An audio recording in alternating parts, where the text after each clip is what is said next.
Bom dia. Eu sou José Batista, sou médico e sou responsável aqui pelo Centro de Desenvolvimento Educacional da escola. Só um rápido comentário. A escola vem utilizando o PBL há 17 anos aqui. E você colocou que o PBL é uma espécie de comunidade de prática usada dentro das escolas. Eu pergunto diretamente. No Reino Unido e na Holanda, eles têm utilizado grupos de aperfeiçoamento da prática para a educação permanente dos médicos de família. Eu queria que você comentasse um pouco se realmente o conceito que você traz de comunidade de prática é coerente com esse tipo de experiência, se você conhece, obviamente.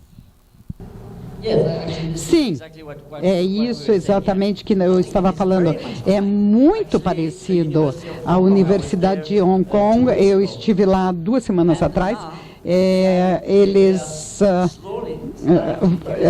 lentamente estão começando a utilizar no campus, através do campus, em todas as disciplinas. Eles começaram com engenharia, foram para arquitetura, os estudantes realmente tem escola em todas as aldeias na China.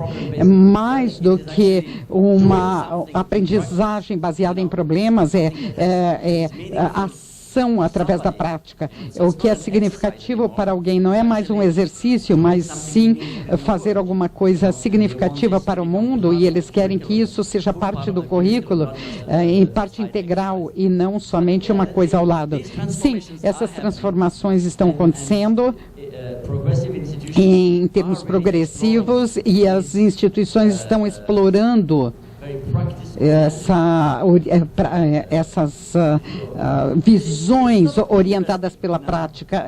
Não tem como fugir. Eu não sei por que nossa civilização desenvolveu essa coisa de separar a prática da teoria.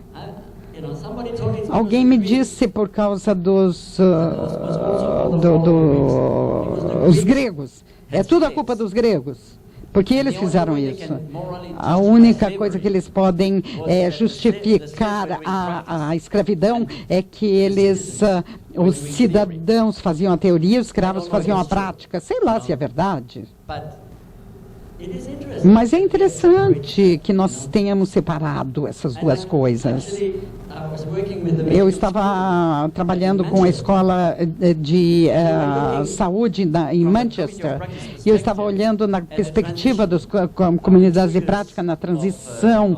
Depois de 2 anos de teoria, os estudantes de medicina estavam indo para os hospitais. E então é estranho de ver, porque é uma experiência muito temerária para eles. Eles têm muito medo dessa experiência. Depois de 2 anos de cursos dificílimos, exames e tudo, eles chegam no hospital, eles deveriam ser doutores aprendizes, mas as enfermeiras sabem muito mais do que eles na prática.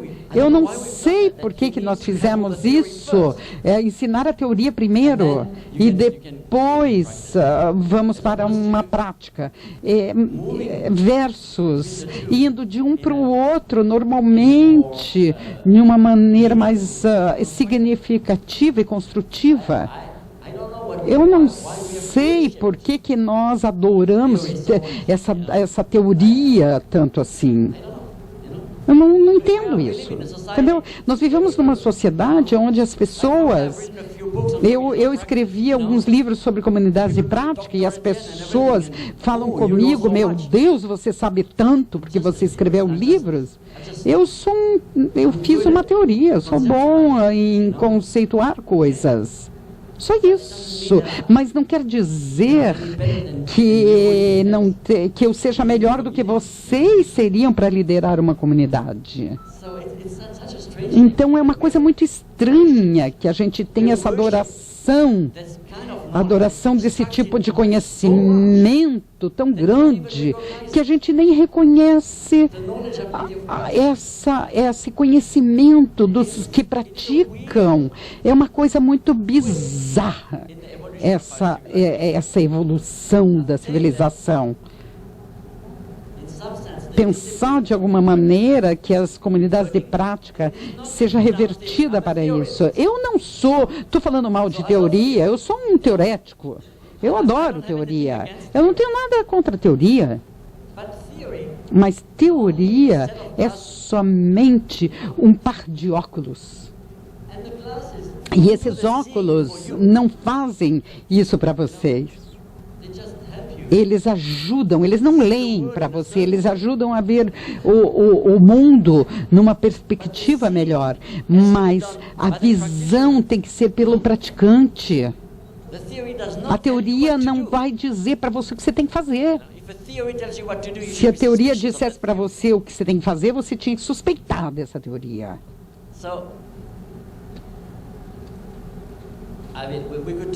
Nós vamos falar disso durante bastante tempo, mais tarde também. Mas esses médicos, uma das suas atividades é de ler os estudos de pesquisa juntos para colocar isso na sua prática. Tem que ter um processo de gerir para que a teoria seja relevante para a prática, significativa para a prática. É muito interessante na escola médica de começar a pensar como eu vou interrelacionar a teoria e a prática de uma maneira que isso crie uma identidade para a classe. Você tem todo esse conhecimento na sua cabeça, mas você não tem a sua identidade de médico ainda. Bom dia, meu nome é Lígia, eu faço mestrado em saúde pública. E o que eu queria saber de você, professor, é assim, como você falou muito ontem da identidade, do quão é importante a identidade da pessoa na comunidade de prática, eu fiquei muito curiosa por saber em que contexto você começou a se relacionar com esse conceito, em que momento da sua vida você começou a construí-lo, a praticá-lo, e qual é a sua formação, um pouco dessa história, porque eu acho que isso ajuda muito a gente a internalizar, quando a gente... Eu não sei, eu conheci o seu trabalho realmente hoje, nunca tinha ouvido falar de você, então gostei muito de conhecer e fiquei querendo saber um pouco mais sobre a sua história, sobre a sua formação e de como você se relaciona com isso.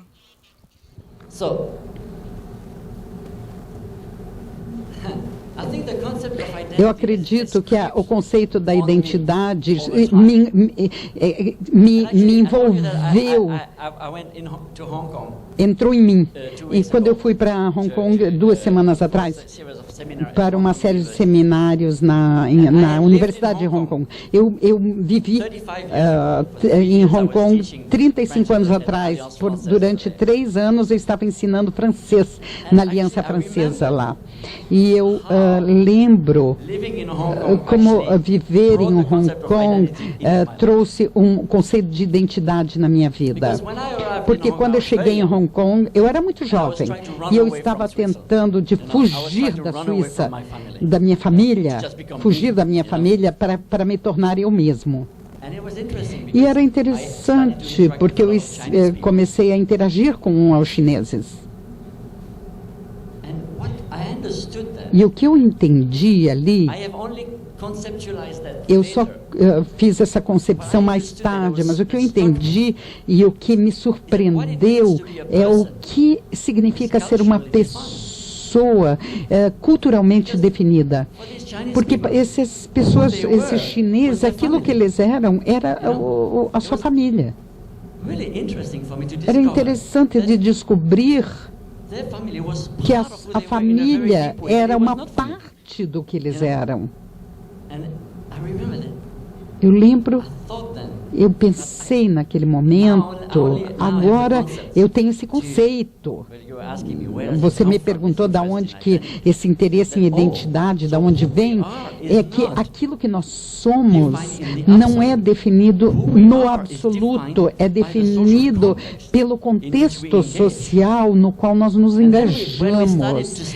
Quando nós começamos a aprender, isso veio como é importante para esse aprendiz desenvolver a identidade como um membro da comunidade.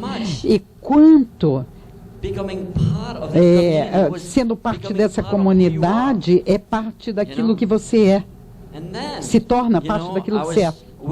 E aí, eu estava trabalhando com alguns professores e eles estavam me dizendo, sabe, com as comunidades de prática, me lembra de por que eu me tornei um professor. Porque as escolas fazem você esquecer por que você começou a ser, que você quis ser professor por causa da institucionalização. Mas para mim, o valor de engajar com meus colegas falando sobre a prática é redescobrir por que eu queria ser um professor. Até um engenheiro me falou isso. Um engenheiro me falou, antes que houvesse essa comunidade de prática entre engenheiros, eu tinha dois relacionamentos com a organização. Eu tinha um projeto. Dois, eu estava numa lista de espera e eu ia para um para o outro. Agora que eu tenho a comunidade de prática, eu tenho um abrigo para aquilo que eu sou como engenheiro. Eu posso expressar aquilo que eu sou como um engenheiro, a minha identidade de engenheiro. Então, eu acredito que descobrir um parceiro de aprendizagem em sua vida tem muito a ver com a sua identidade, com aquilo que você é. E aprender, se isso é significativo, tem que transformar a sua identidade, tem que transformar você sua essência. É por isso que quando eu falo com as pessoas, eu digo, os teoréticos, eu digo, você está não está chegando no ponto porque você está colocando o currículo na cabeça das pessoas. Ensinar é transformar aquilo que o estudante está se tornando. É isso. Aprender é vir a ser ter uma certa identidade. Eu acho que é muito profundo. Meu filho, nos Estados Unidos da América, no final da escola tem o segundo grau.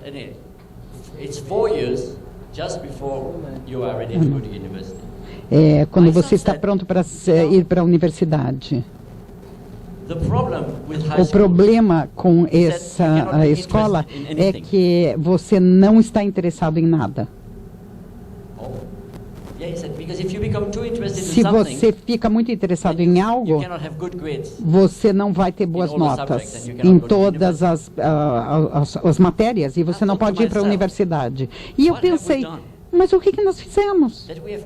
Nós criamos uma instituição onde por 4 anos adolescentes não são permitidos em estar interessados em nada. É um desastre. É um desastre. Porque a minha experiência dos altos contribuintes no nosso mundo, no setor privado ou particular, ou que seja, as pessoas que fazem boas contribuições com o mundo são pessoas que investem, estão interessadas em algo, investem sua identidade em algo que eles acreditam. Então, nós criamos uma instituição que ensina a coisa errada. Só para obedecer aquilo que é esperado, você tem que ter boas notas em todas as suas provas. Isso é a pior coisa, está errada. Nós precisamos desenvolver nesse século algo diferente. Eu estou contando muitas histórias. É muito importante. Nós estamos descobrindo a importância disso. Meu nome é Beth, eu trabalho em Campinas, na Secretaria Municipal de Saúde. Eu gostaria de tocar na questão da propriedade intelectual. Eu estou há 25 anos trabalhando no SUS, né? E a gente existe muita produção, né, intelectual, né, na nossa área, mas quando a gente é trabalhador público, essa produção cotidiana, né, ela muitas vezes é capturada, né, tanto pelos modelos que são implementados, né, assim, a gente tem muitos modelos que são implementados para fazer a gestão. A partir desses modelos, a gente recria muita coisa e nem sempre a gente assina o nome da gente enquanto trabalhador, né, nessas produções. Problema nenhum, porque, como você mesmo diz, a gente está trabalhando também, os fins são públicos, né, é um bem para a democracia, né, enfim. Agora, eu fico pensando, dentro da instituição privada, como você trouxe aqui, né, vários exemplos de comunidades de práticas que acontecem dentro das instituições privadas, instituições que os trabalhadores não definem os fins, né, não participam do lucro da empresa, e, no entanto, tem uma produção, né, eu imagino, você falou da Caterpillar, né, que eles ficam lá tentando pensar enfim, a respeito de um detalhe da produção, formam comunidades, mas em que medida não há uma expropriação brutal da criatividade, da força de trabalho, né, dessas pessoas, na medida que a produção intelectual não é reconhecida como tal, né? Eu gostaria de ouvir um pouco disso. Não sei se eu me fiz compreender.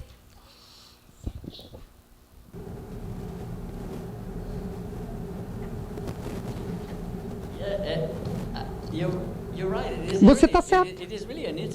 Realmente é um ponto muito interessante. Eu acredito que nos Estados Unidos e em muitos outros países, quando você trabalha, se você é um trabalhador assalariado,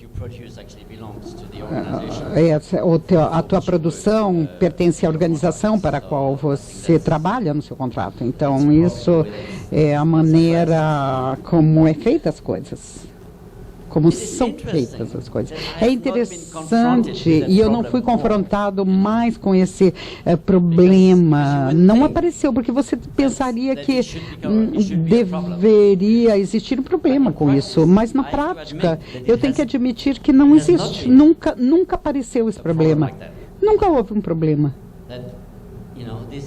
Que essas pessoas que tentam construir essas coisas, eles estão centrados em resolver esse problema, que algumas comunidades onde você reconhece pessoas como contribuidores, mas não tem sido um problema de propriedade intelectual no sentido formal. Eu estou surpreso, eu pensei que ia ser mais. No mundo acadêmico, onde as pessoas precisam ter o seu nome associado com uma ideia, e você faz a sua carreira porque o seu nome está associado a uma ideia, as pessoas reservam isso mais, não falam tanto nos estudos sobre isso. Mas no mundo que eu trabalhei, no universo que eu trabalhei, eu não vi esse problema. Talvez eu não vi... esse problema estava acontecendo, mas que eu soubesse, não muito, não. Praticamente nada. Eu não fui confrontado com isso anteriormente, no meu trabalho.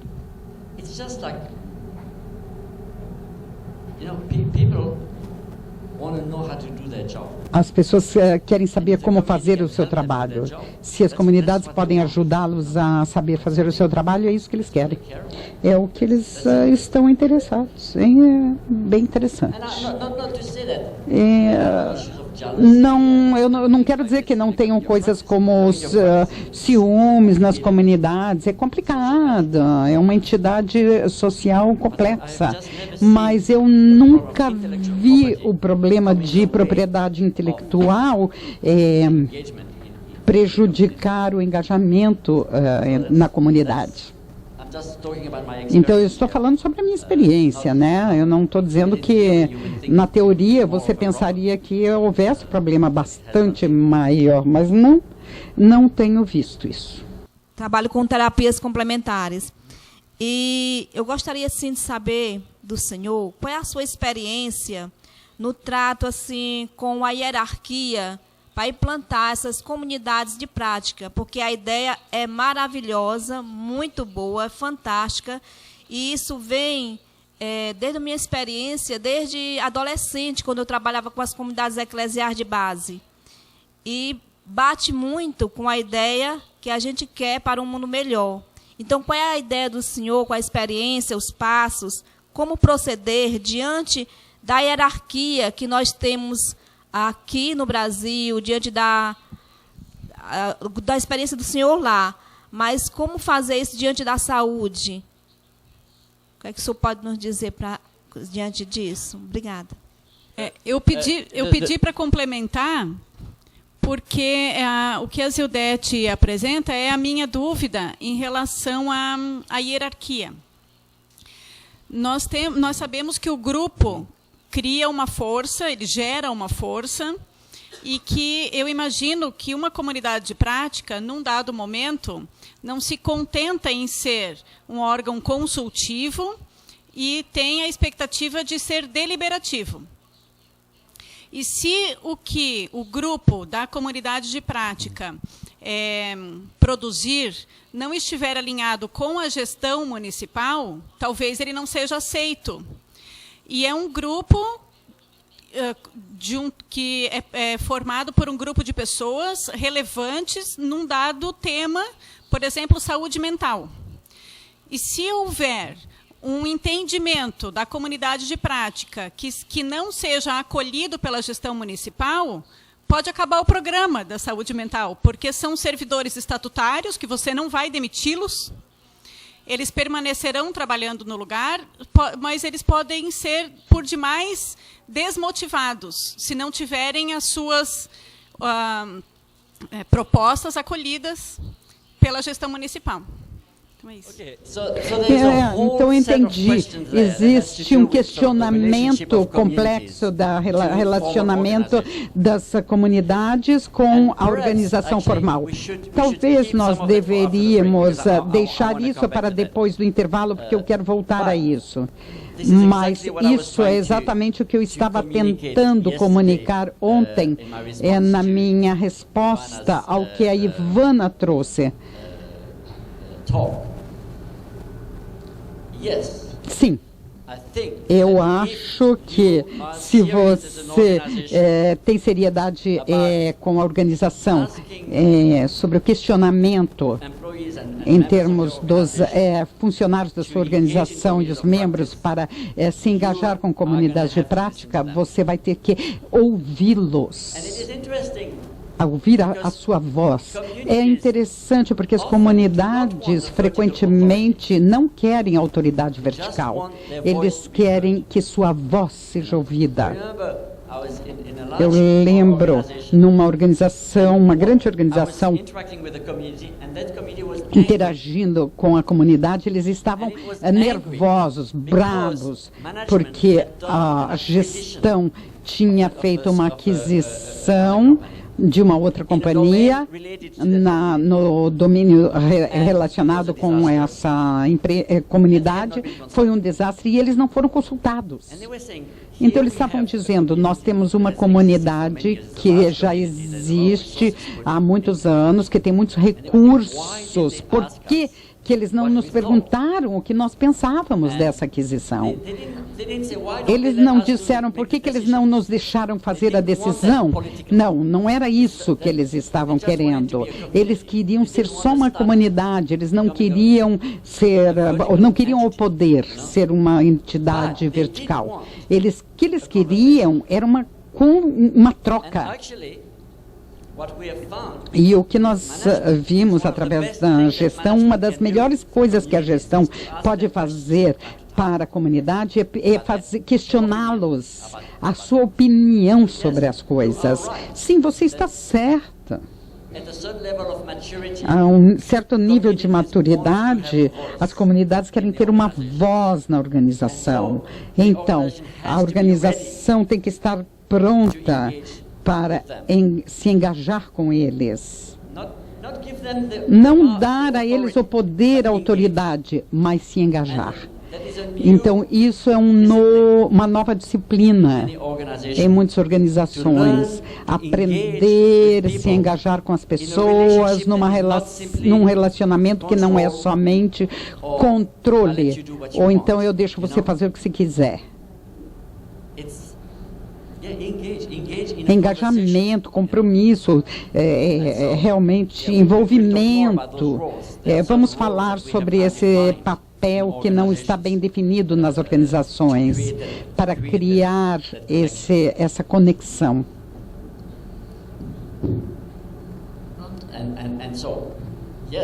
Sim, eu acredito no contexto de uma organização, fazer com que a gestão compreenda o valor daquilo que você está fazendo é muito importante. No Canadá, por exemplo, e na Colômbia Britânica, tem um exemplo, uma pessoa estava construindo uma comunidade para esses praticantes. Ela tinha que ter uma troca com o supervisor de cada membro para convencê-los que era uma boa ideia ter essa prática nessa comunidade de prática para as pessoas que estavam em transição entre ser uma enfermeira e a prática em enfermagem.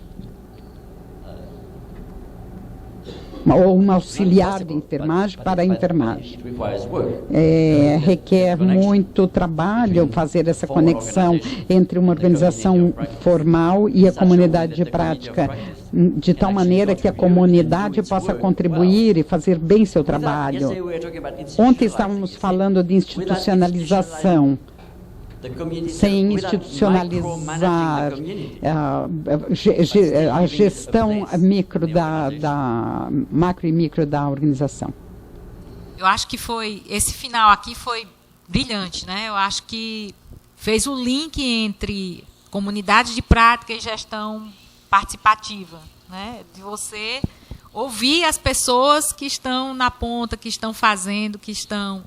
Não necessariamente concordar em tudo com elas, ou nem sempre é possível fazer o que elas demandam ou pedem, mas é fundamental negociar. Né? Uma associação, uma instituição, ela só funciona realmente, só é viva se existe espaço para essas negociações. Senão, às vezes, a forma mais fácil de fazer não é a melhor. Né? Democracia é complexo, mas... Às vezes, o que você acha mais fácil de fazer, que é determinar uma coisa, não é o melhor, porque depois leva... Eu estava dizendo que nós terminamos de uma forma brilhante, e você acabou de fazer o link, professor, entre comunidade de prática e gestão participativa. E eu estava dizendo que, às vezes, a forma mais fácil de decidir não é a melhor. Democracia é complexo, significa necessidade de negociar com pessoas, com grupos, né? Mas é necessário, porque às vezes algo que parece ser fácil, você tomar uma decisão sozinho e que você acha melhor, né? Não funciona se você não tiver, principalmente na organização, se você não tiver a adesão da equipe com quem, ou das diversas equipes, por exemplo, uma escola como essa, né? Tem diversas equipes.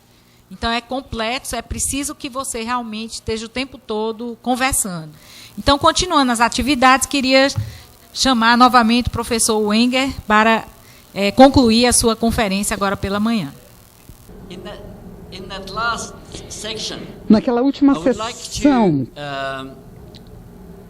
eu gostaria de lhes dar um sentido sobre as dimensões das comunidades de prática como uma disciplina social da aprendizagem.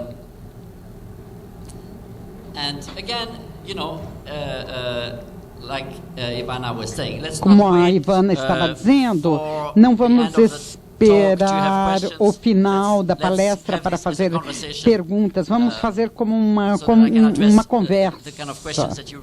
E eu vou responder as questões que vocês tiverem, as perguntas, ao longo da minha palestra.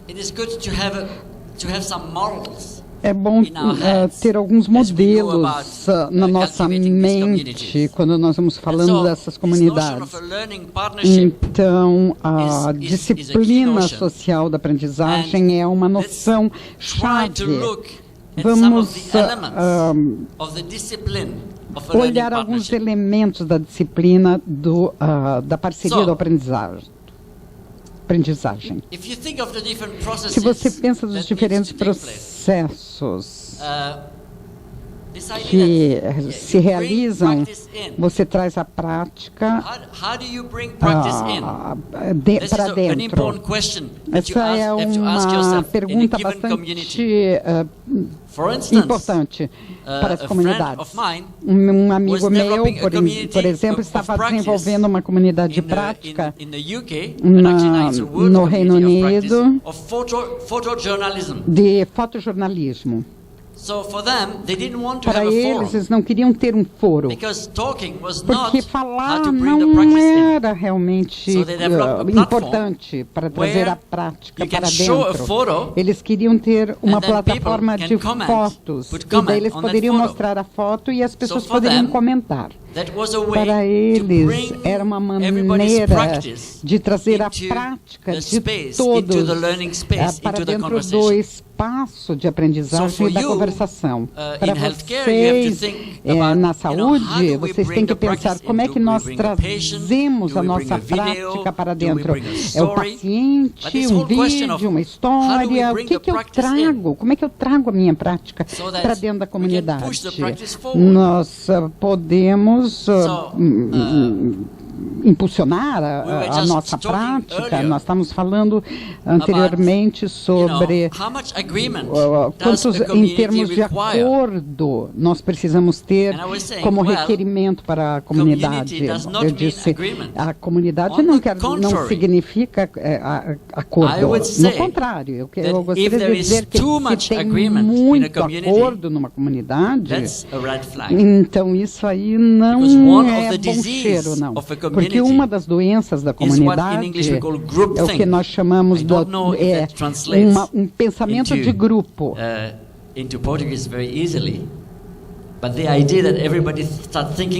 Que são cordeirinhos, seguindo como um cordeirinho, vamos dizer. Então, é a ideia pushing the practice forwards, not accepting things the way they are, but really questioning each other and pushing the practice forward. This is a very important learning process for a community. Qualquer influência. Tem mais dois outros processos que nós exploramos. Isso é uma representação da minha prática, por exemplo. Here,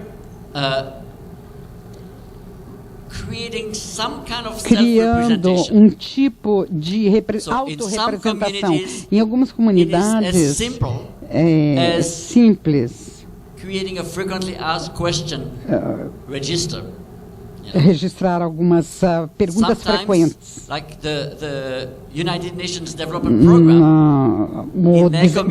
O Programa de Desenvolvimento das Nações Unidas, na comunidade deles, eles têm foros onde eles, quando a discussão acabou, eles pedem a um jornalista que ponha um sumário, um resumo da discussão. Então, desenvolver essa prática de dar uma representação do aprendizado da comunidade. Esse é um outro processo que nós achamos que é importante. Por quê? O que nós encontramos é que se a comunidade repetir a mesma pergunta mais outra vez, as pessoas perdem energia. Então, as pessoas que estão chegando, que fazem uma pergunta que já foi discutida, então você pode dizer, vá na base de dados e veja a resposta que foi dada para perguntas frequentes, e se você não se resignar com a resposta, volte. Assim as pessoas não vão repetir sempre as mesmas perguntas.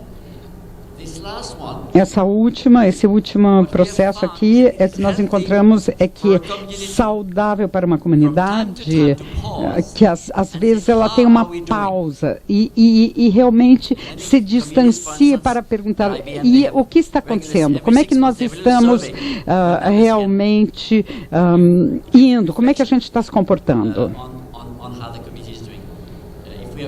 Se nós temos tempo, eu vou contar para vocês pequenos grupos que formados na comunidade que desenvolvemos para tomar uma liderança nesse processo de reflexão e autodesenho. Vocês entendem a ideia do autodesenho? A comunidade está autodesenhando o seu sistema de aprendizagem. Então, é importante de encontrar maneiras de engajar os outros no desenho de como a comunidade vai lhes ajudar. Então, esses são processos que você vai ter que prestar atenção se você está no processo de facilitador de uma comunidade prática. Alguma pergunta? Isso é bastante importante para a prática. Então, eu quero me assegurar que está tudo bem claro, que eu esclareci.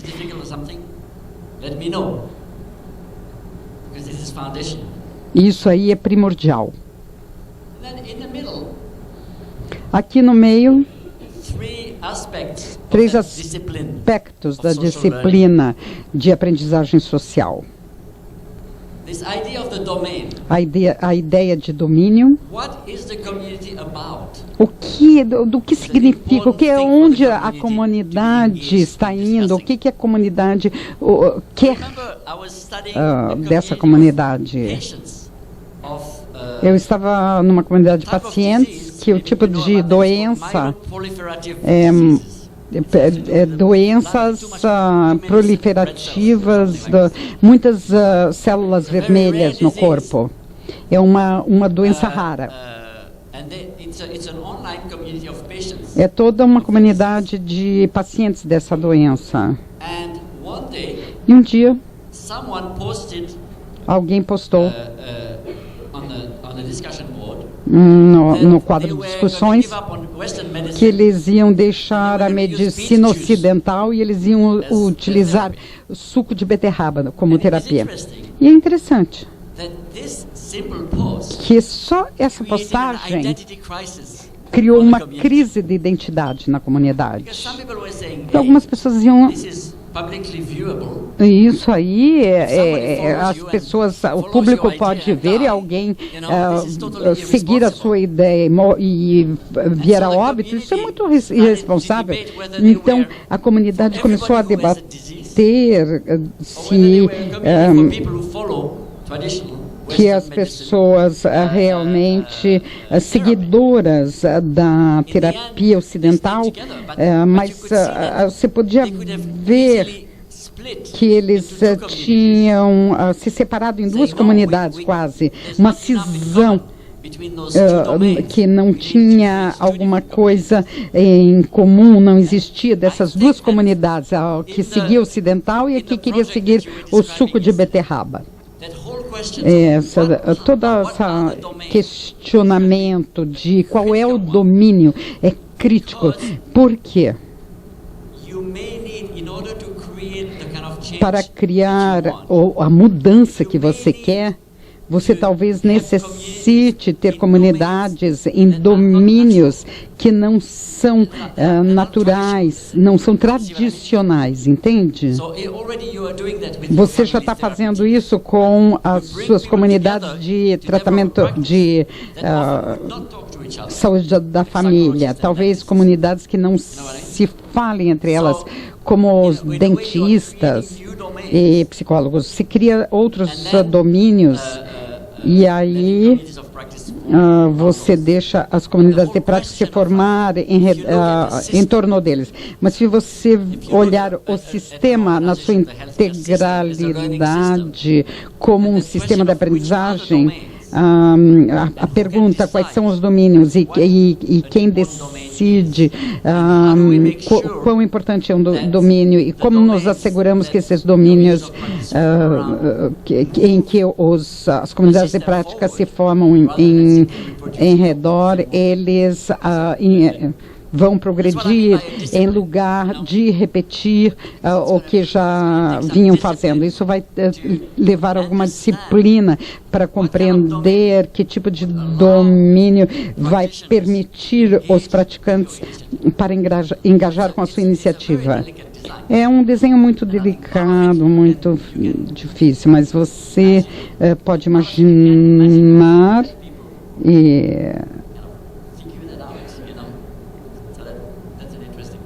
interessante. Outra parte da disciplina de aprendizagem social é a comunidade em si mesma. Quem deveria estar, quem deveria participar, quem não deveria participar. Se você quer evoluir, eu acho que você já evoluiu, porque no começo só tinha doutores e psicólogos, agora você tem dentistas, assistentes sociais. O domínio para evoluir tem que se perguntar: que outras vozes nós necessitamos? Eu estava trabalhando com um grupo e eles tiveram uma discussão se os gestores deveriam fazer parte da comunidade ou não.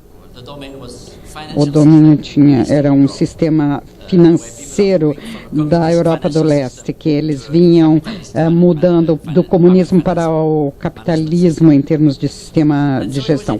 Então era interessante, porque as pessoas estavam dizendo, sim, mas nós temos que ter nossos gestores presentes, porque se eles não entenderem o que nós queremos fazer, nós nunca vamos poder mudar o sistema. Outras pessoas estavam dizendo, não, nós não podemos ter os gestores aqui. Se os gestores estão aqui ao meu lado, eu tenho que ficar quietinho em termos de prática, não posso nem falar abertamente sobre os problemas que eu estou enfrentando. Então você pode ver que essa comunidade estava aplicando a disciplina social da aprendizagem, dizendo que vozes necessitamos e qual é o efeito dessas vozes na habilidade desse grupo em termos de parceria na aprendizagem. Então, eu creio que isso é muito bonito, esse questionamento de quem deveria ser um membro dessas comunidades para maximizar o potencial da aprendizagem. É isso que eu quero dizer. Os pacientes será que eles deveriam ser membros dessas comunidades? Será que os gestores, os ministros, os que fazem os políticos? Porque muda a conversa, a troca, dependendo de quem está envolvido. Se você está cultivando uma comunidade, você tem que dizer qual é a cognição do domínio que vai maximizar o potencial da aprendizagem. Isso é uma pergunta muito importante. E, finalmente, o foco na prática, nós já discutimos isso ontem, mas é também uma parte importante da disciplina não deixar essa conversação flutuar, mas realmente se ancorar nas questões que nós precisamos.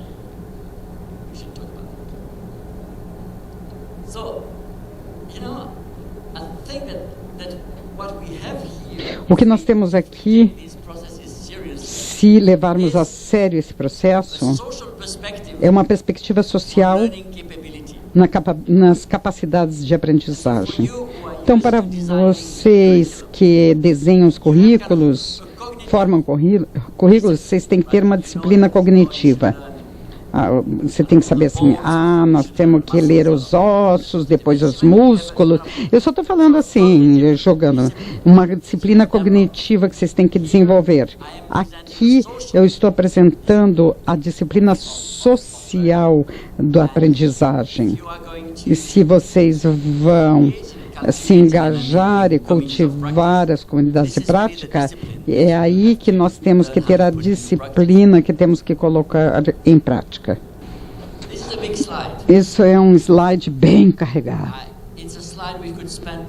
Nós poderíamos talvez levar o dia inteiro nesse slide. Nós não temos o dia inteiro, né? Então,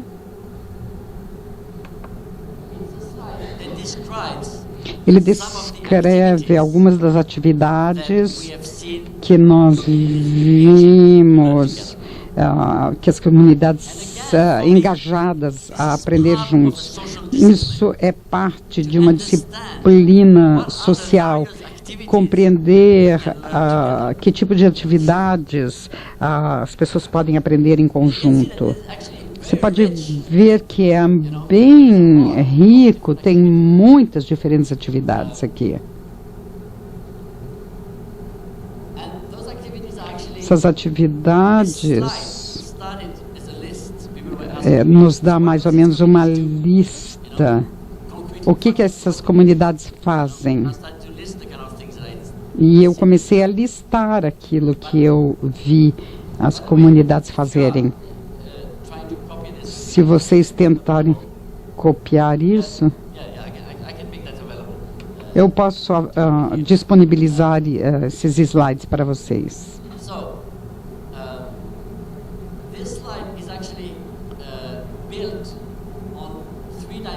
Ele está construído em 3 dimensões. Uma dimensão é aprendendo através de e aprendendo com. Desse lado, ele descreve os processos daquilo que nós podemos aprender um com o outro de nossas práticas.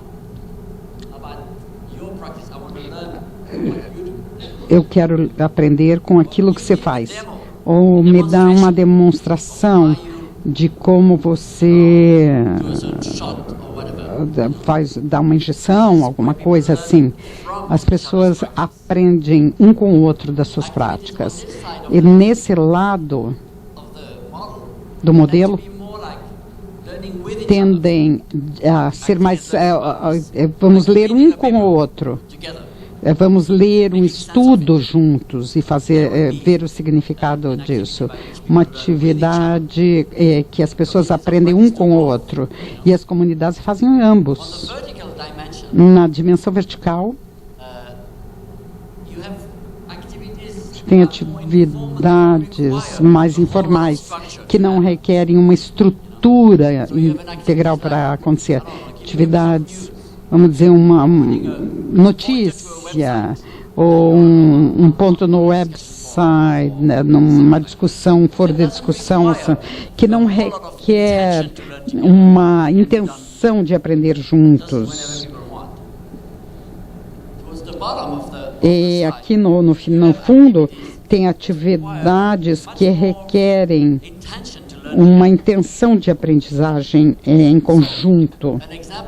Um exemplo é Mutual Benchmark. Isso é uma atividade complexa, que algumas atividades se engajam, algumas comunidades, em seu caso seria, vamos dizer, ter essa visão de diferentes hospitais da região. Então, esses cirurgiões fizeram isso. Vocês vão olhar, por exemplo, a taxa de mortalidade em alguns procedimentos em diferentes hospitais. Chegar à conclusão de dizer, esse é melhor que esse. O que eles estão fazendo diferente do outro? Então, frequentemente, isso é feito para formar um posicionamento. Na comunidade não faz o posicionamento, não dá a nota, e faz relacionamentos entre. Isso requer muita confiança. Para engajar numa atividade como essa, as pessoas vão ver a sua roupa suja. Precisa de priorizar os dados, você tem que coletar os dados em avanço. É bem estruturado, uma atividade bem estruturada para as comunidades lerem através de. Então, isso é a dimensão vertical. E a dimensão aqui, então, de aprendendo com recursos externos também. Então, nada diz que todo o conhecimento eles precisam estar no interior da comunidade. Algumas vão procurar no exterior algumas coisas, como pontes. Então é isso que é a parte amarela. E aqui são os limites da comunidade. Falando de limites, estava falando com alguém aqui que me disse, no Brasil,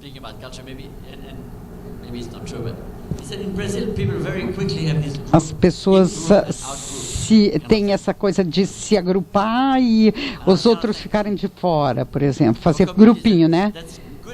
Eu acho que isso é bom e ruim ao mesmo tempo. É bom porque vocês formam um sentido de identidade, mas ficar em grupinho mesmo, se agrupar muito, não é muito bom para uma comunidade. Uma comunidade, para ficar assim, tem que ficar em aberto. Você tem que se assegurar que você tenha conexão com grupos e pessoas fora da sua comunidade. É muito importante de deixar aberta, que daí tem bastante conexão, que você pode sentir uma identidade um com o outro, mas não tanto que o exterior fica cortado, fica para fora. É um ponto bastante delicado esse. Você pode ver que parece que são amebas ali.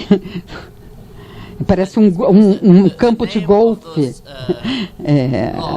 É porque você vê que aqui estão ali a listinha, né? A referência são famílias de atividades.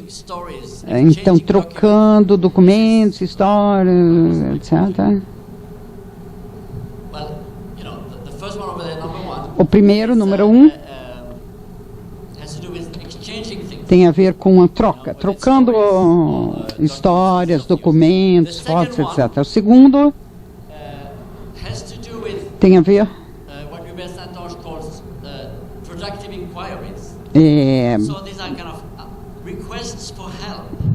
pedidos de ajuda dos outros membros que engajam toda a comunidade num processo de aprendizagem. Isso é importante. Família de atividades.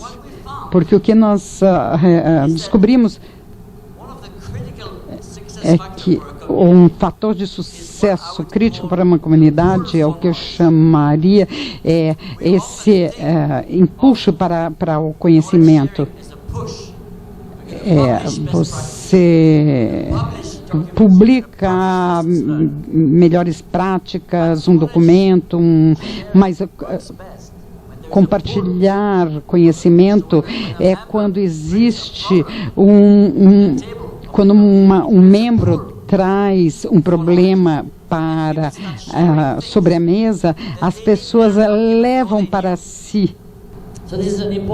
Então isso é uma importante família de atividades ali. O terceiro fazendo sentido em conjunto, em consenso. É uma atividade que tem muito sucesso. Chamam debate, né? Debate. Você põe metade da comunidade de um lado, a outra metade do outro lado, sim, num lado, não do outro lado, e argumenta. É muita maneira de compreender uma situação. Sobre as atividades, ou então lendo uma pesquisa juntos e fazendo sentido dela. A quarta repartição tem a ver com a produção de ativos, documentando uma prática, resolvendo problemas e escrevendo suas soluções. Quinto, criando estándares, padrões. Quando você compila diferentes hospitais e encontra o melhor, você leva todo mundo para o melhor. Isso cria um padrão para a comunidade de aprendizagem. Número 6, as atividades têm a ver com mais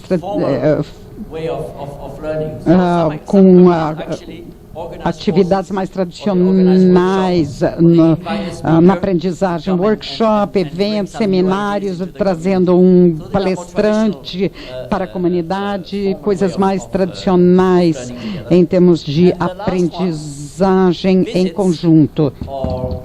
E a última, visitas ou viagens de campo, que em novos hospitais, etc.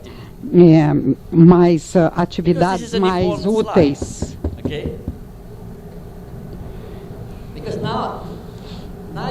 Agora vocês podem ver que essas coisas se tornam bastante concretas. E é isso que ontem me fez eu me perguntar assim, se vocês pensam em abrir um espaço, vocês já pensaram nas atividades? Que atividades vocês precisam entabular ali para... Você começa a pensar a aprendizagem social. Isso é uma maneira muito concreta de possibilidades, conjunto de possibilidades que lhe permitiriam pensar o que esse grupo precisa agora, qual é a melhor atividade entre essas. Nenhuma comunidade faz isso tudo. Isso é como uma palheta de diferentes cores para o pintor. Então, eu gostaria, outra vez, como ontem, fazer grupos assim com as pessoas que estão sentadas pertinho de vocês, explorar essas atividades. Quais as atividades que vocês já experimentaram? Quais vocês estão curiosos?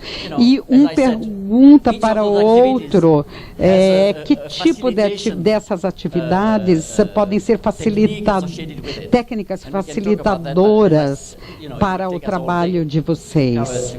Vamos conversar um pouquinho sobre isso. Formem pequenos grupos de discussão aí das pessoas que estão perto de vocês. Se vocês reconhecem algumas atividades, vocês podem discutir as que são novas para vocês.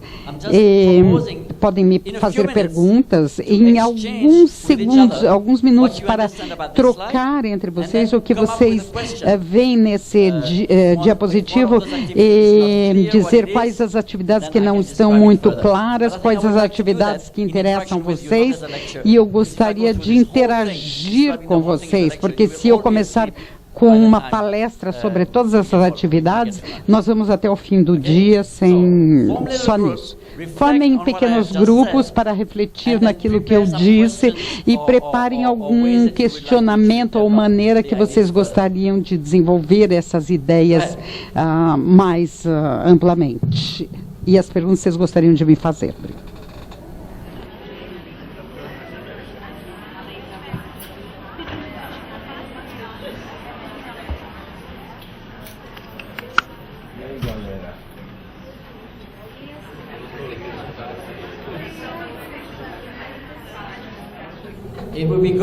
Então seria bom se vocês pudessem se expressar.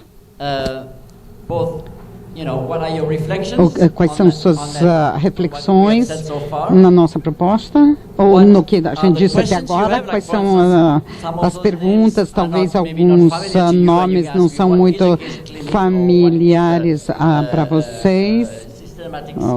Por exemplo, scan sistemático.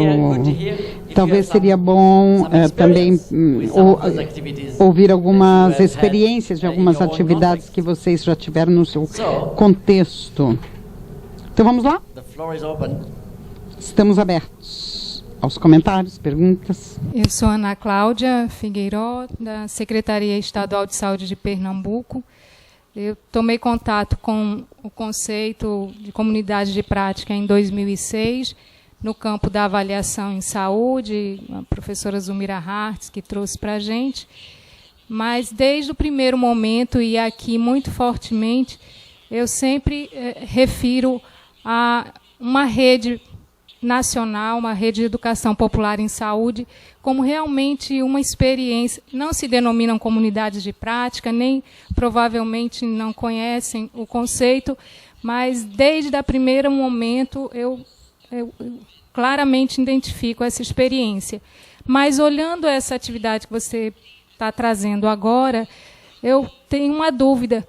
Como é que se você consegue, nas comunidades que acompanham, realmente identificar esse conjunto de atividades sendo realizadas de uma forma mais ou menos organizada, ou elas simplesmente acontecem?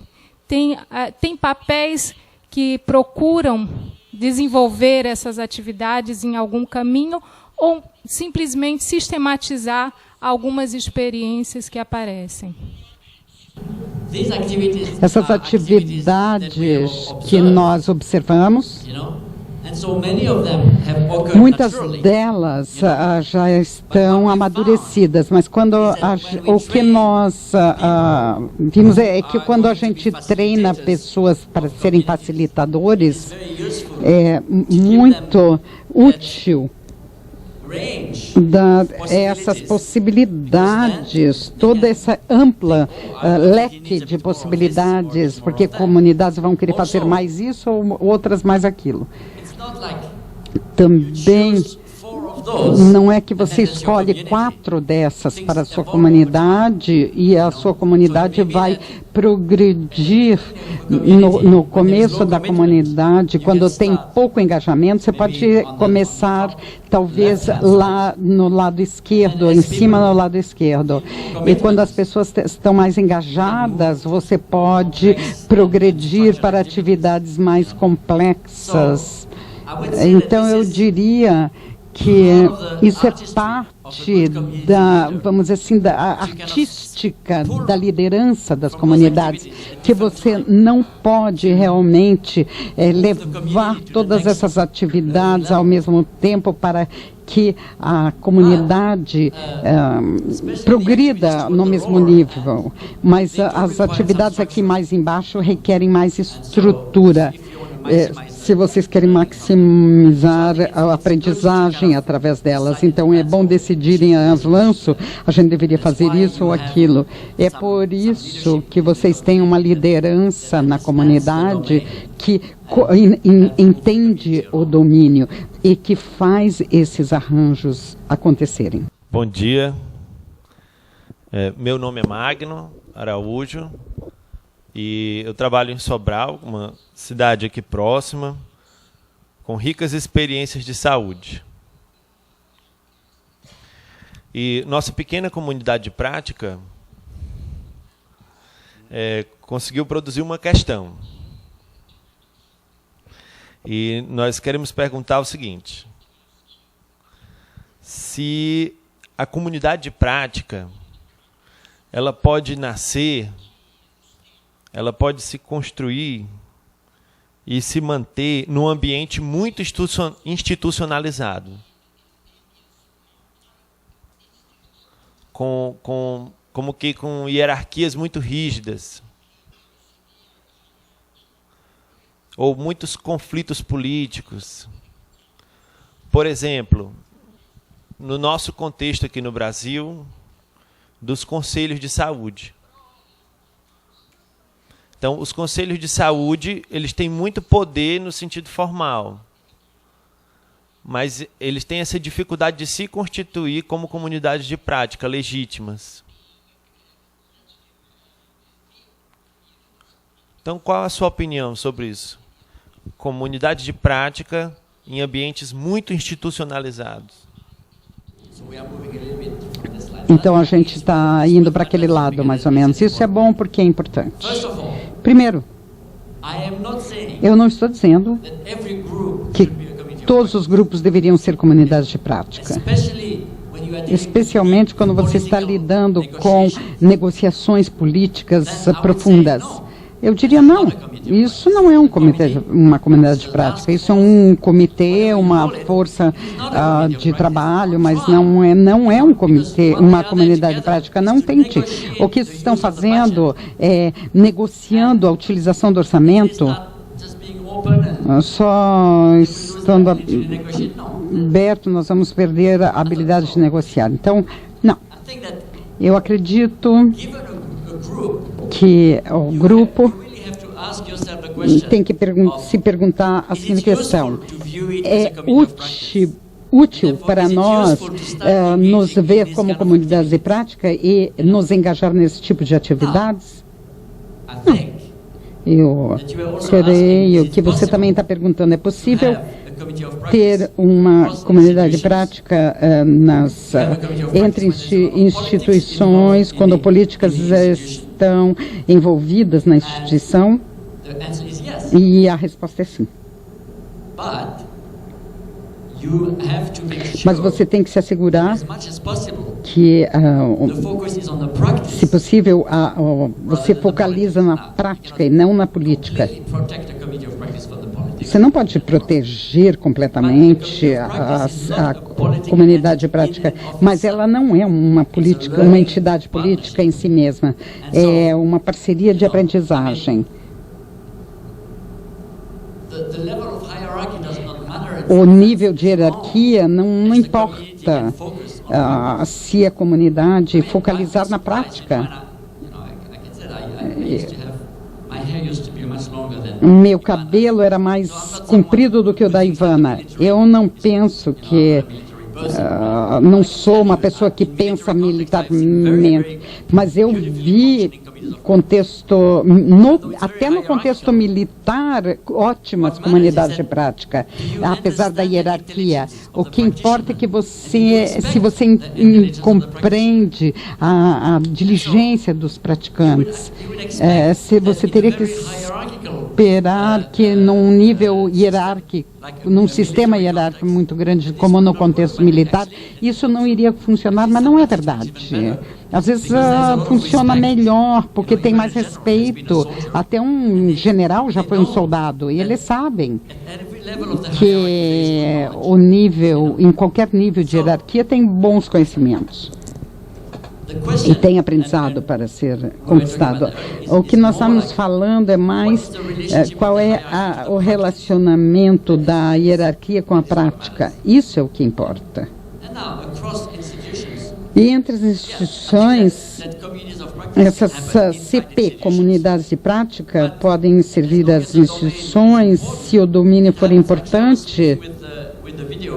Eu estava falando com o produtor de vídeo, o Roberto, e nós estávamos falando sobre Los Angeles, onde a indústria cinematográfica tem como CPs informais em muitos tipos de instituições. A aprendizagem começa quando, vamos dizer, o cameraman inclui o processo de aprendizagem entre muitas diferentes instituições e diferentes campos. Então, algumas CP se desenvolvem melhor no interior de instituições, porque por questões competitivas.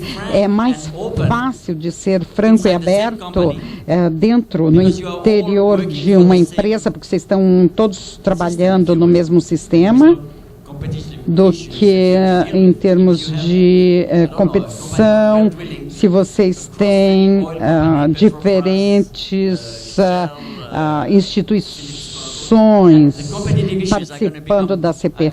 Então, coisas competitivas vão vir ser umas barreiras do domínio. Mas, em si mesmo, a noção da ICP não tem nada a ver com esses limites organizacionais. Tem a ver com o domínio que me permite que eu aprenda com você e você comigo.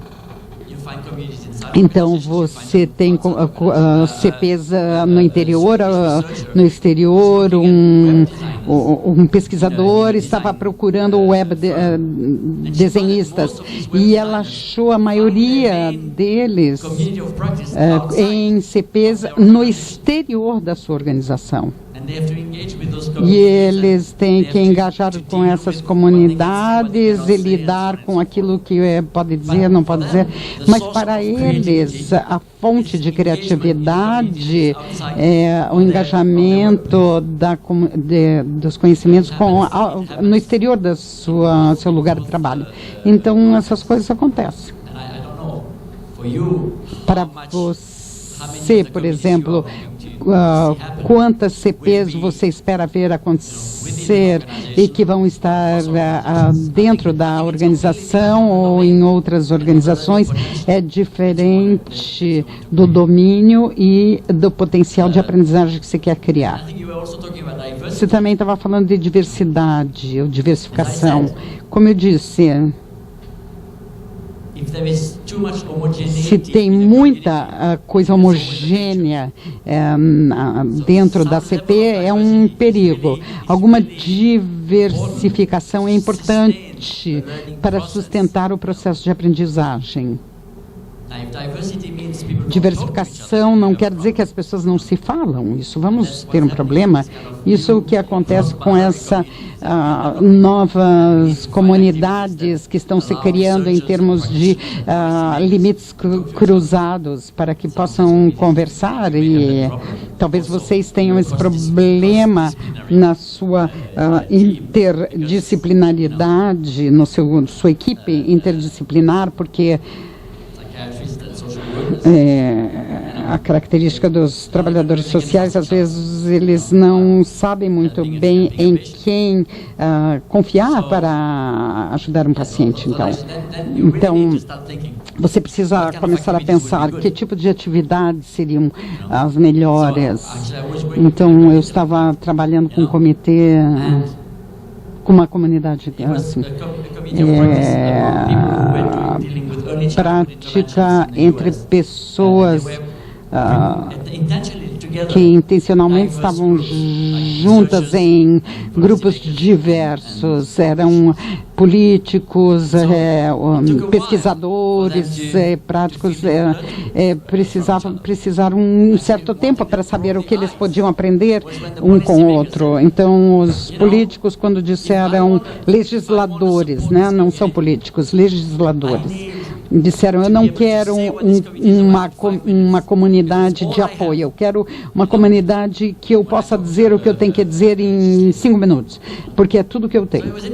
Então era interessante ver toda a comunidade disse, como vamos explicar o que nós queremos em 5 minutos? Então, realmente eles não tinham planejado, mas eles começaram a tentar participar dessa atividade. Por que é importante que a gente trabalhe junto? Esse tipo de coisas é quando as pessoas podem se engajar interdisciplinarmente. Isso não é muito difícil. Então, mas foi uma ótima pergunta. Se eu observo o meu trabalho de 10 anos atrás, eu sempre me pediam para começar CPs com grupos que tinham o mesmo background. Por exemplo, enfermagem cardiológica, ou etc. Agora já começou mais um interesse a aumentar em comunidades de prática interdisciplinar. Isso é bem mais difícil de fazer, porque as pessoas não sabem se eles querem realmente fazer parceria com aquelas pessoas ali. Os pesquisadores dizem, eu tenho que escrever meus estudos, como é que eu vou falar com você, praticante? Você não faz nada pelo meu trabalho. E os praticantes dizem, você fala muitas palavras, eu quero saber o que você vai fazer depois. Então, essas pessoas, será que podem ter uma troca significativa? Ok, bom dia. Eu queria saber qual dessas atividades elas são mais efetivas no caso específico da aquisição de novos conhecimentos. Se você está propondo à comunidade para adquirir novos conhecimentos, conhecimentos mesmo em termos de conteúdos, qual você acha que são ali a chave mesmo? Quais são as atividades mais importantes para impulsionar, digamos, para estimular esse aprendizado de conteúdos, né? Você pode falar um pouco mais? A maioria dessas funcionaria bem, mas você pode ser mais específica? Se eu tiver que, ao final desse processo, fazer uma avaliação de aprendizagem, então é nesse sentido. Então, já que eu vou ter um objetivo de avaliação, então quais atividades eu teria que estimular para que houvesse esse processo mais direto de se chegar depois a conseguir fazer uma avaliação, né? É nesse sentido. Do ponto de vista que antes eu preciso definir como se fossem objetivos de aprendizagem. Então, eu tenho tais e tais objetivos que eu vou medir ao final desse processo. Então, que atividades eu devo escolher para ter uma certa, entre aspas, né, certeza de que vai acontecer esse aprendizado? Existem atividades que são mais propícias a essa aquisição mesmo de conhecimentos, porque tem um mundo de coisas ali, né? Mas assim, na sua prática, do que funciona mesmo, nas comunidades que você já viu com o intuito de educação, né? De as pessoas aprenderem algo novo, o que é mais efetivo? Se eu tivesse que escolher assim, entre 3 a 4 atividades, digamos assim, o que funciona mesmo, melhor? Na maioria dos casos, né, de uma forma genérica, porque você não conhece a situação. Obviamente, eu sei disso. Eu quero dizer, qualquer uma dessas atividades,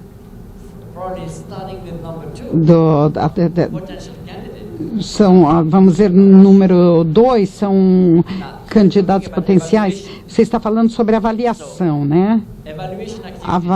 As atividades de avaliação não estão incluídas nesse modelo, porque essas são atividades de aprendizagem e não de gestão. Você necessita avaliar o que a comunidade fez, né? Eu acredito que nós não temos tempo para fazer isso hoje, mas nós temos um marco para avaliar as comunidades. Esse marco está disponível no web. Eu posso dar a direção. Tem todo um marco que nós avaliamos como que a comunidade está fazendo a diferença na prática. Então, são diferentes atividades. Eu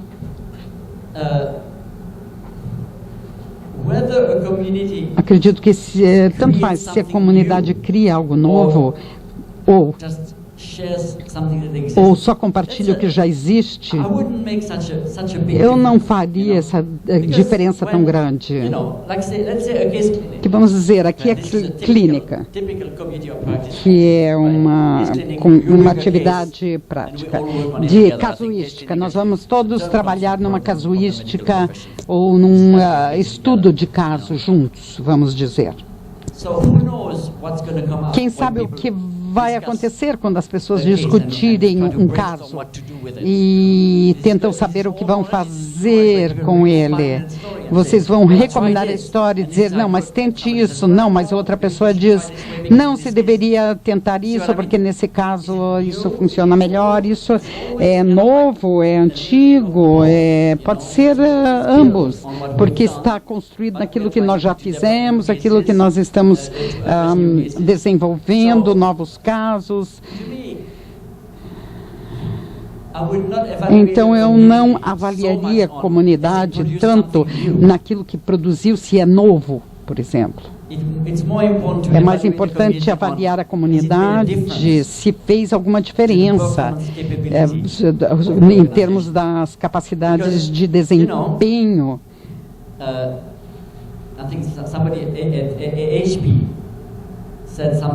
Alguém disse, se você soubesse o que nós sabemos, nós seríamos uma organização muito melhor. Então,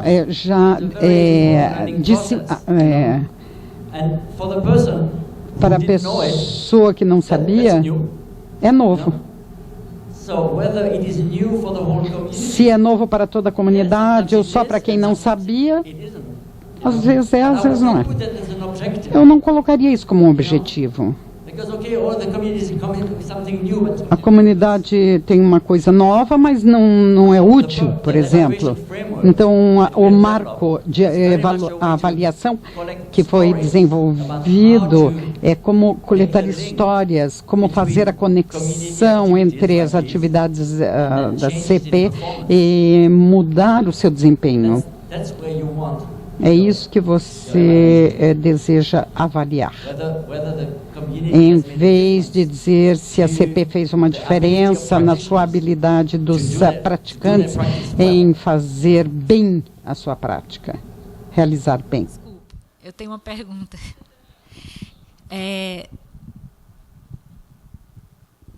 Porque, bom, nas organizações atuais, e a Organização de Saúde é uma delas, né, que se baseia no conhecimento, e são organizações complexas, e, queira ou não, a gente tem equipes que são interprofissionais, queiramos ou não. Elas foram constituídas pela necessidade.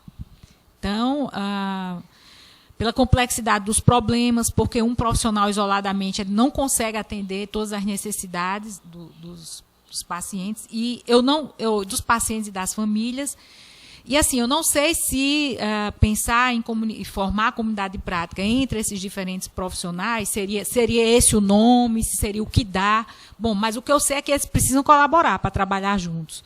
E de alguma maneira, né, eles têm que, dentro do campo de trabalho, dentro do que eles têm que fazer em comum, eles têm que aprender algumas coisas. Não digo, cada um tem o, por exemplo, eu vou falar aqui numa equipe de saúde da família, que tem um médico, um enfermeiro, né, um dentista, e pode eventualmente ter, aí tem os agentes comunitários de saúde, os técnicos de enfermagem, e eventualmente ter também, eventualmente não, no caso do Brasil, né, também tem a ajuda, o apoio, em determinados momentos, de um psicólogo, de um fisioterapeuta e outros profissionais. Então, tem algumas atividades, não quer dizer que eles todos têm que aprender tudo sobre a prática do outro, ou trocar em tudo. Mas algumas questões eles precisam, são de domínio comum, né?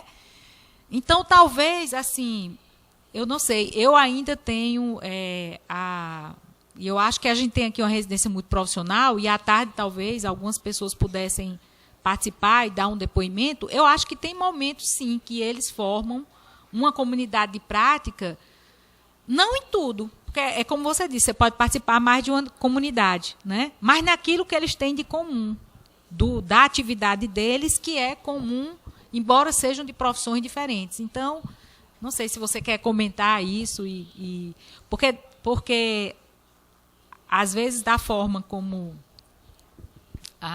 você está colocando, parece que é uma coisa muito difícil. E eu tenho visto acontecer, né?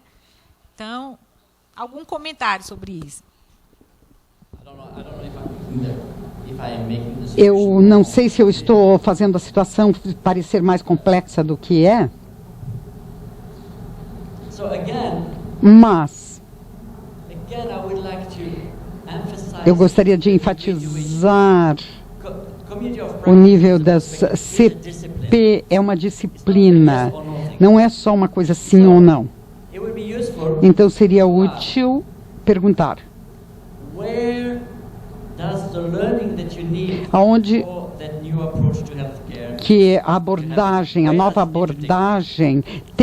a nova abordagem para o que você precisa em termos de saúde tem que se originar. E qual é a sua noção de equipe? Uma equipe tem que cumprir uma tarefa. Eles não são parceiros de aprendizagem, eles têm que cumprir com uma tarefa. O relacionamento numa equipe é mais a coordenação do que o processo de aprendizagem. Então, numa equipe típica, eu não sei quanto vocês têm que aprender de cada um, mas só coordenar. Se você vai construir uma casa, o eletricista, eles não têm que ser os diferentes operários, não têm que os técnicos, não têm que ser parceiros em aprendizagem. Eles têm que se coordenar, ter um relacionamento de coordenação dos seus trabalhos. No seu caso, você também está desenvolvendo uma nova prática. Seria interessante saber se é útil aplicar nessas equipes a disciplina do CP, da comunidade de prática. É só uma pergunta, tem que se perguntar, é útil ou não é criar a CP? Mas seria muito interessante para nós, os psicólogos que estão trabalhando nessa equipe, tem que ajudar esse novo profissional. Se os médicos podem perguntar que tipo de parceria você precisa para fazer isso melhor. Isso, talvez, pode ser disciplinar, interdisciplinar. Essa pergunta vem somente para o desenho, mas não é o caso. Porque todas as equipes deveriam... Não é que todas as equipes têm que ser CPs. Muitas vezes funciona muito bem sem todo esse aparato. Eles podem coordenar as suas atividades de uma maneira perfeita para cumprir com sua tarefa. Daí não precisa. Então, eu acho que as CPs é mais perguntas do que respostas. É um grupo que a gente deveria desenvolver em termos de CP, se aplica isso, o domínio deveríamos procurar no interior, no exterior da CP, aprender a aprendizagem melhor. Tudo isso é útil aplicar ao grupo. Se você me perguntar, uma família é uma CP? Eu não posso responder isso numa coisa abstrata. Algumas famílias vão operacionar como uma CP e outras não. Em alguns casos, você poderia me perguntar, uma família deveria ser tratada como uma CP? Talvez na terapia fosse muito, muito útil para ver a família como uma CP, e talvez engajá-los como uma CP e refletindo no tipo de prática que eles têm realizado. Então, é uma parte da visão dessa família como uma CP, poderia ser uma intervenção terapêutica muito boa. Mas é uma pergunta pragmática, uma questão pragmática, se uma família é uma CP ou não. É pragmático, seria útil vê-la assim e começar a usar todo esse aparato, a disciplina que eu estou apresentando para o grupo que se chama família? Obrigada. Gostaria de convidar aqui para coordenar a mesa da tarde e desde já agradecer a presença da doutora Eduarda Sessi, que está aqui representando, uma salva de palmas, por favor. Está aqui representando o doutor Facchini, né? A doutora Eduarda Sessi é da Fiocruz, Pernambuco, e está aqui representando o doutor Facchini, né? Pela Associação Brasileira de Saúde Coletiva. Ela é membro de uma das comissões da Associação Brasileira de Saúde Coletiva e está aqui representando o doutor Facchini. Então, gostaria de agradecê-la imensamente pela presença, né? Então, gostaria de chamar também para a mesa a doutora Sônia Riot. Doutora Sônia Riot é doutoranda da Faculdade de Ciências de Educação da Universidade de Montreal. E na sua pesquisa de doutorado, ela está investigando a questão das comunidades de prática, né? Então, uma pessoa que vem contribuir também para o nosso debate. A doutora Ana Essilda Lima Ellery.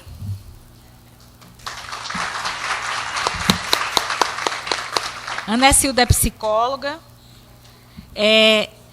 ela atua, né, acabou de concluir o doutorado no mestrado de saúde, na pós-graduação em saúde coletiva da UFC, né, e também realizou uma tese em que dos viés trabalhou com a questão da colaboração interprofissional, mas também fez um estudo sobre comunidade de prática. Então, também está vindo para colaborar conosco.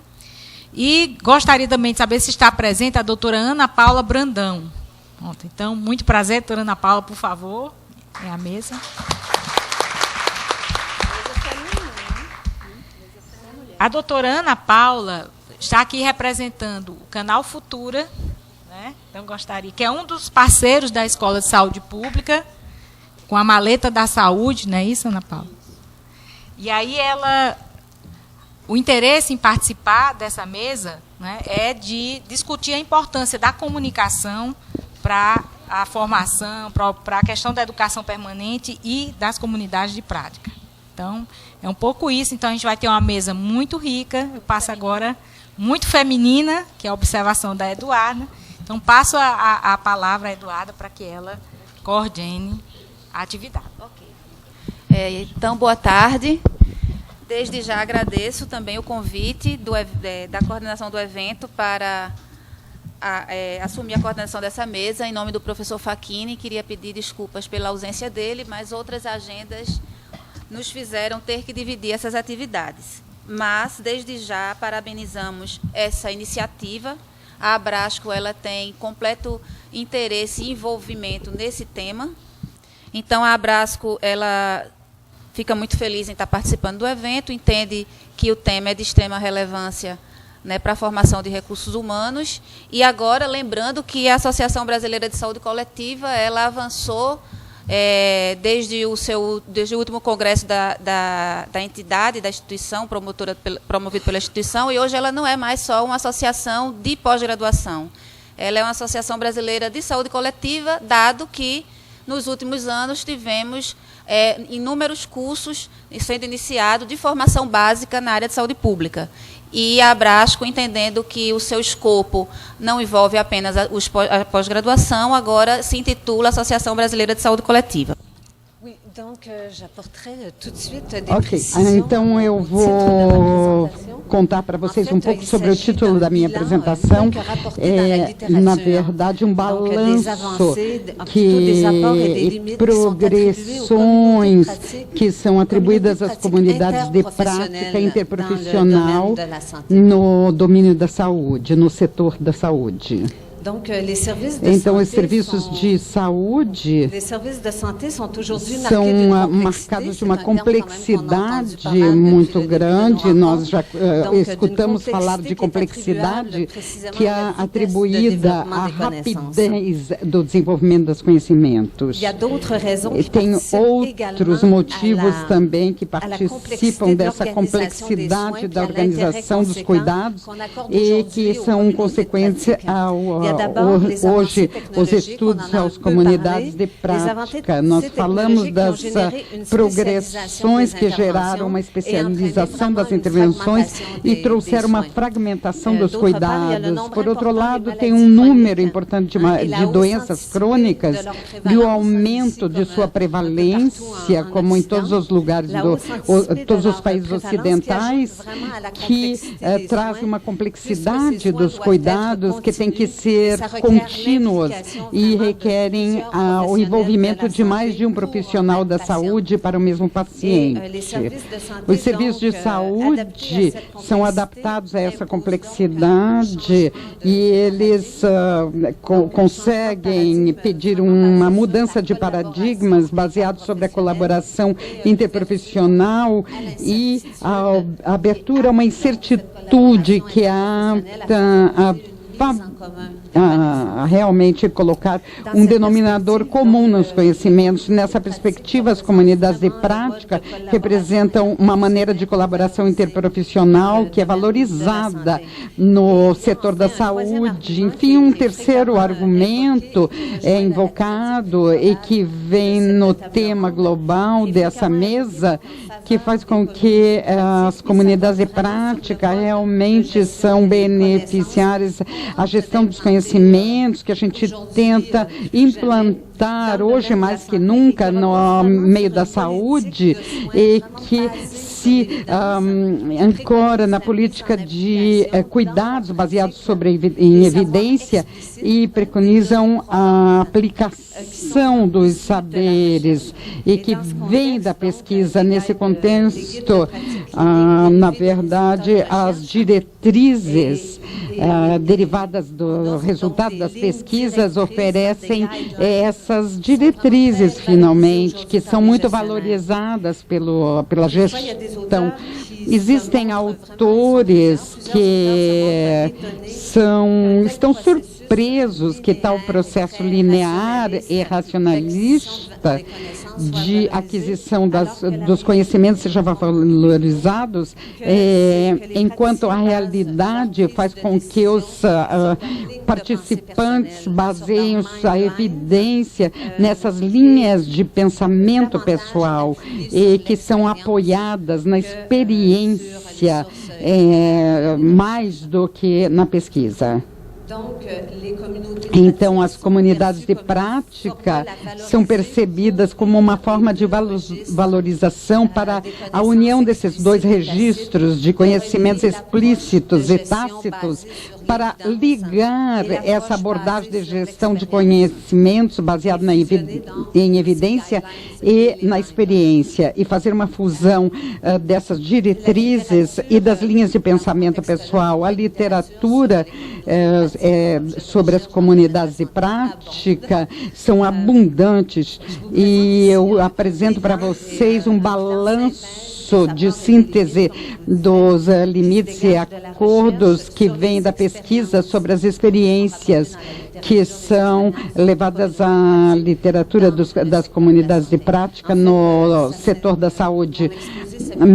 E a minha fala, ela está alicerçada em duas literaturas, em 2009, que fizeram análise de 3 experiências das CPs no setor da saúde, e Greenfield, em 2007, que trouxe experiência de 79 experiências de CP, e a maioria também no meio da saúde.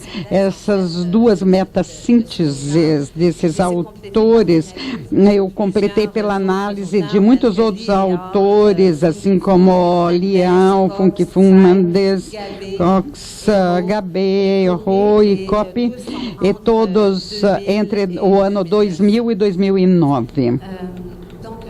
Então, os temas de interesse que saem da análise desses autores são a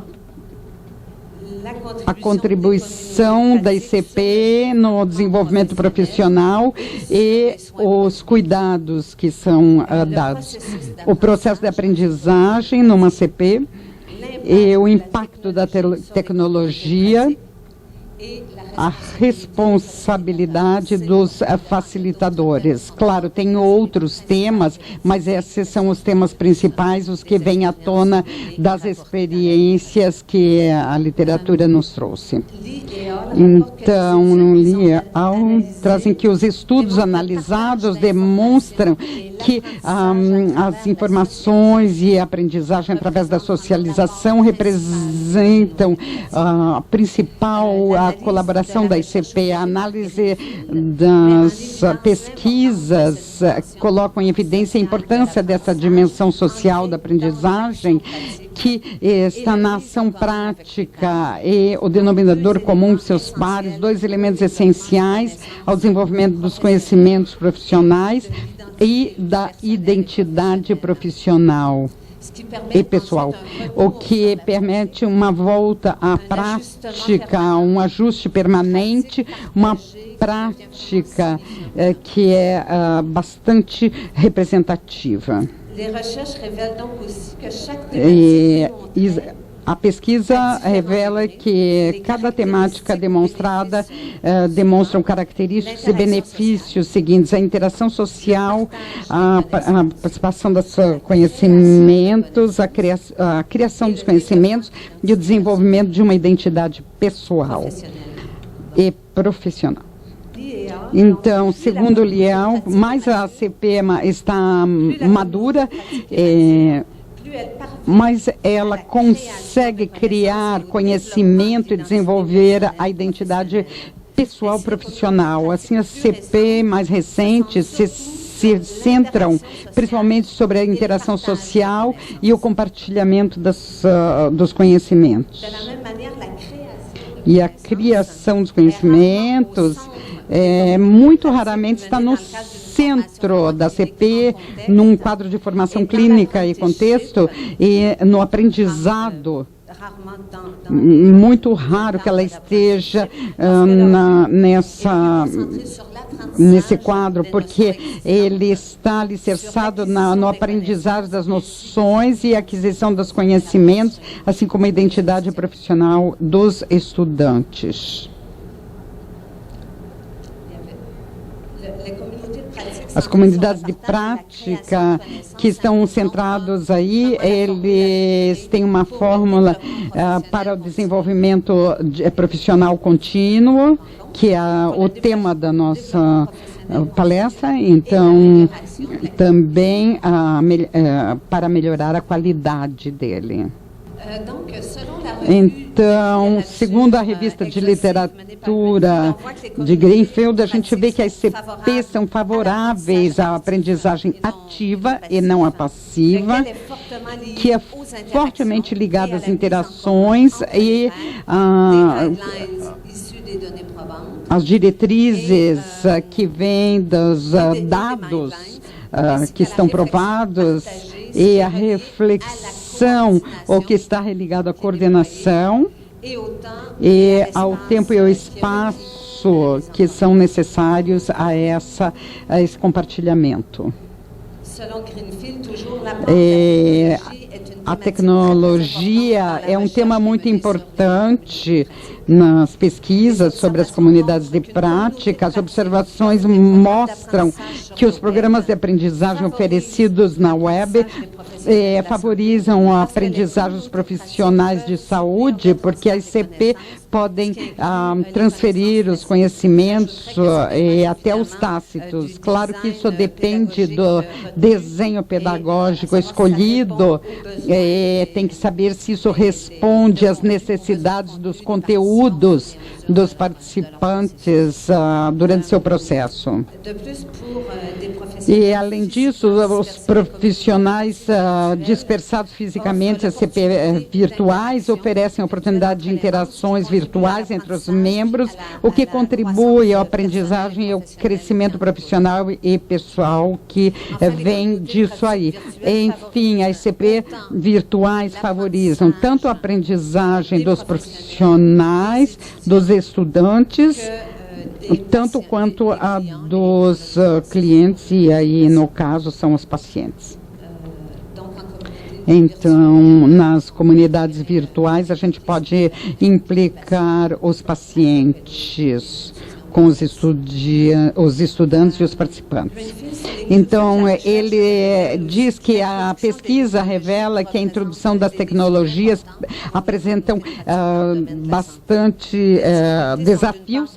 A dificuldade são de ordem prática, o tempo disponível é devotado, porque naturalmente é necessário e não é necessariamente quando vocês voltam para casa depois de um dia de trabalho que a gente vai participar de uma CP virtual, e o acesso a tecnologias apropriadas no lugar de trabalho para interação e a troca. As dificuldades também fazem parte da relação entre os membros, o desafio de desenvolver à distância uma interação que seja própria confiança e ao desenvolvimento de uma identidade valorizada tanto por si mesmo quanto identidade pessoal e a identidade do grupo formado virtualmente. Tim Roberts invoca a argumentação de Wenger, que observava que a tecnologia traz exigências que podem reduzir a participação em algumas situações complexas e significativas. Liel identificaram a responsabilidade dos facilitadores como temática importante na literatura sobre a ICP. Segundo eles, existem estudos que trazem à tona a importância dos facilitadores e alguns associam o sucesso e o fracasso da ICP a esse papel dos facilitadores. A melhora da eficacidade das equipes de cuidados primários está ligada a uma liderança forte, de objetivos claros.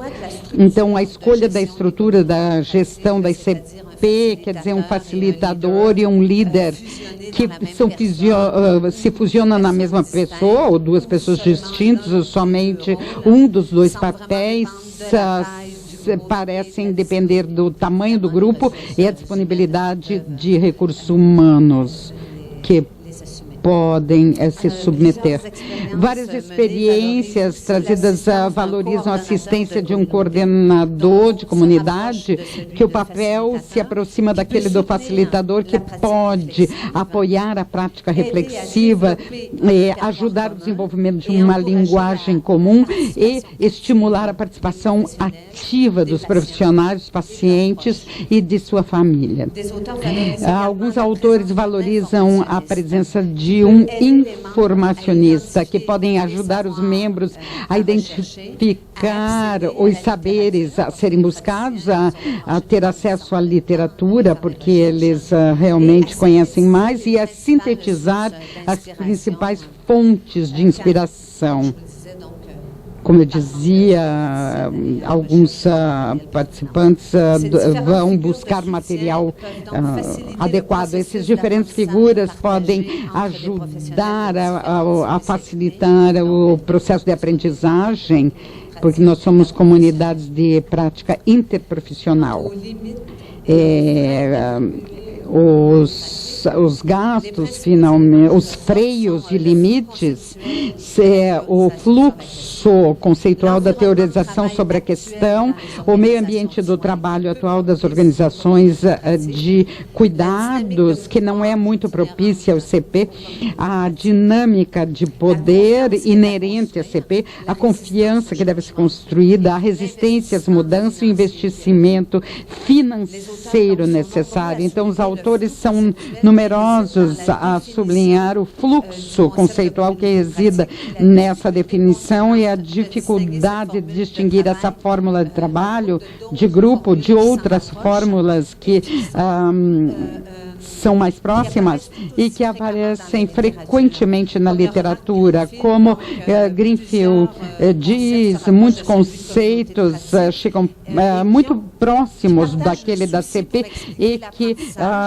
compartilham a preocupação para explicar como a aprendizagem se desenvolve e como essas aprendizagens, conhecimentos produzidos vêm melhorar a prática. Mas esses conceitos não podem se resumir a um denominador comum. Eu vou mais rápido.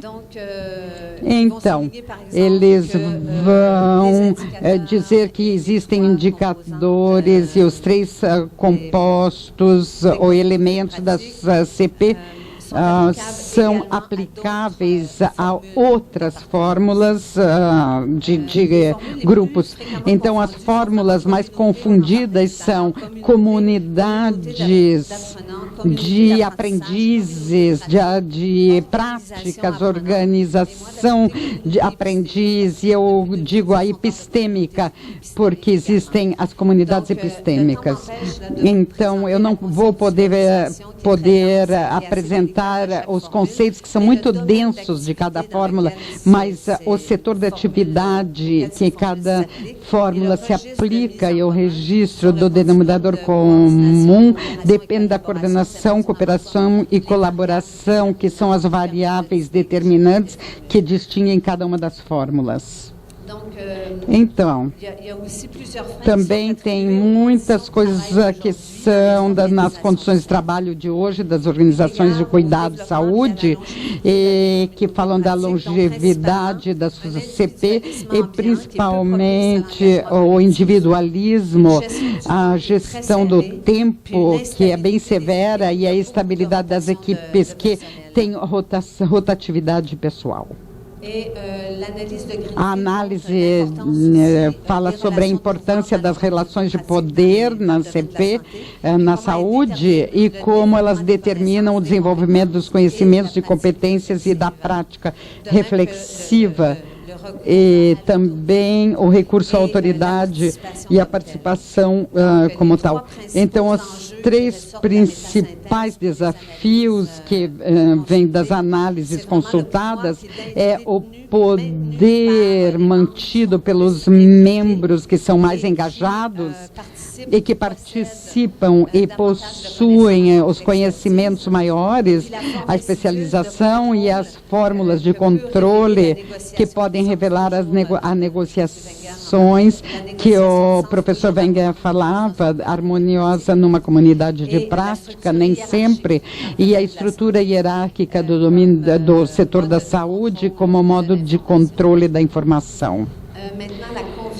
A confiança é essencial, então a pesquisa mostrou que os indivíduos querem se engajar no diálogo, o compartilhamento de informação e a construção de sentido com as pessoas que eles confiam.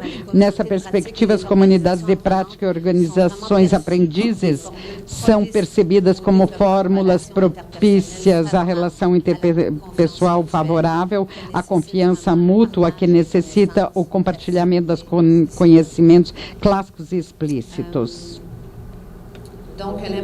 Então, a importância da complementariedade do papel profissional, que contribui à confiança mútua possível, e a importância que uma pessoa assuma o papel de facilitador para favorecer o papel que um autor citou.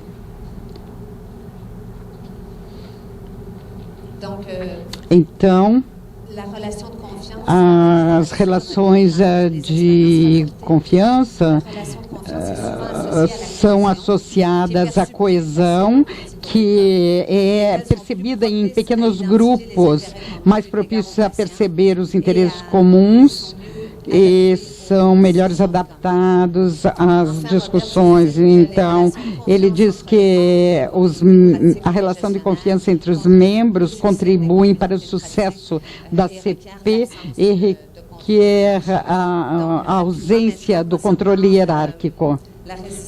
A resistência às mudanças na prática, as mudanças organizacionais, uma nova política, a reestruturação no serviço, pode perturbar o funcionamento de uma CP.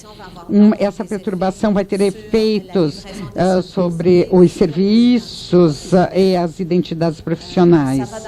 Então, isso é como ele percebe que os sistemas se desgastam pelas mudanças na prática nas organizações. Wenger também fala da favorização das negociações entre seus membros e o desenvolvimento e a mudança da sua postura cognitiva e, finalmente, as mudanças na organização em si mesma. O Robert invoca a noção de hábito de Bourdieu para demonstrar que a predisposição às mudanças na ICP não são garantias, e desse fato a evolução do grupo também não é garantida. Os conceitos da Habitus se referem ao modo de pensar adquiridos inconscientemente, que são resistentes à mudança nas CPs, são resistentes à mudança, se apliquem em diferentes contextos. Essa resistência à mudança, com o tempo, as comunidades de prática se desenvolvem de preferências e predisposições que vão influenciar sua capacidade de criação e de adquirir novos conhecimentos. Elas podem vir a ser estáticas em termos de conhecimento e resistentes à mudança. para o aspecto financeiro, nós temos consciência que o tempo, o espaço, a tecnologia, etc., nos pedem um investimento importante, requerem que pode acontecer que ele vá frear o funcionamento das comunidades de prática. As comunidades de prática, para terminar, são o modo de colaboração interprofissional, adaptados à gestão de conhecimento, para que haja essa fusão da evidência científica e a experiência prática. E, finalmente, beneficiar o paciente.